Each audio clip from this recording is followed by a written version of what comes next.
Hello friend welcome back to my channel आमार चैनेले सबाइके स्वागत। तो चलो आज के आमी निये चले एसेछि इचोर चिंगड़ी। तो आमी किभाबे इचोर चिंगड़ी करलाम सेटाई आमी तोमादेर साथे शेयर करछि। तो देखो एखाने आमी 200 ग्राम मतो चिंगड़ी माछ नियेछि। तो माछटाके आमी भालोभाबे परिष्कार करे नियेछि, धुएও नियेछि।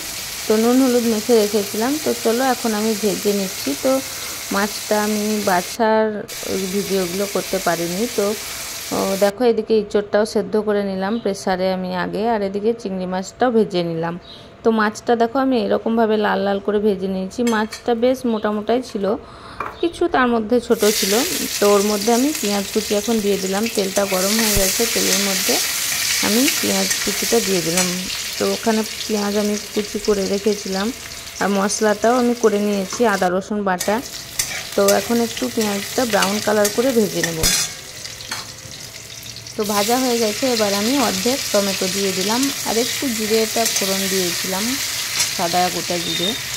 तो टमेटो आमी अर्धेक दिलाम, तार कारण टक टक लागे सेइजন্য। और ओखाने आमी आदा रसुन बाटा, तार संगे आमी जिरे गुঁড়ো, हलुद, लंका गुঁড়ো, काश्मीरी लंका गुঁড়ো, নুন सब किछु एकटू जल दिए भिजिए रेखेছিলাম 8 घंटा मतो, ताहले मशलाटा একটু ভালো টেস্ট হয় सेइजন্য। तो चलो मशलाटा এখন আমি ভালোভাবে কষিয়ে নেব। तो देखो मशला থেকে তেল ছেড়ে দিয়েছে। এবার আমি ইচোর আর আলু সেদ্ধটা মশলার মধ্যে দিয়ে দিলাম। তো এবার ভালোভাবে একটু কষিয়ে নেব আবারও 10 মিনিট মতো। তারপরে চিংড়ি মাছটা এবার আমি দিয়ে দেবো, ওর মধ্যেই দিয়ে দিতেও পারো, তোমরা চাইলে একটু পরেও দিতে পারো।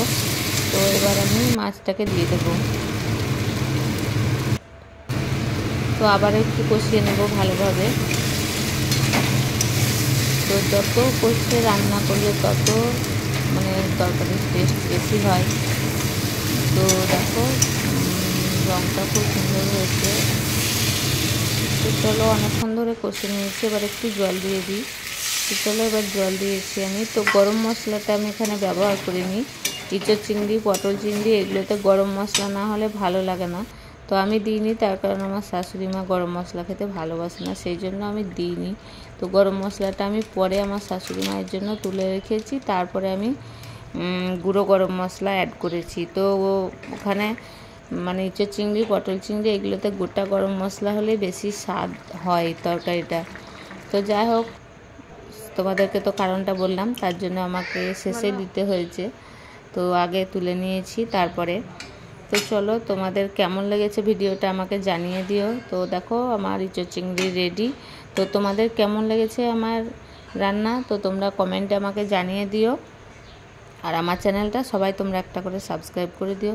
তো চলো আজকের মতো ভিডিওটা এই পর্যন্ত, আবার নতুন নতুন ভিডিও নিয়ে চলে আসবো আমি। চলো আজকের মতো ভিডিওটা এই পর্যন্ত। গুড নাইট বন্ধুরা, বাই বাই, আবার দেখা হবে পরের ভিডিওতে।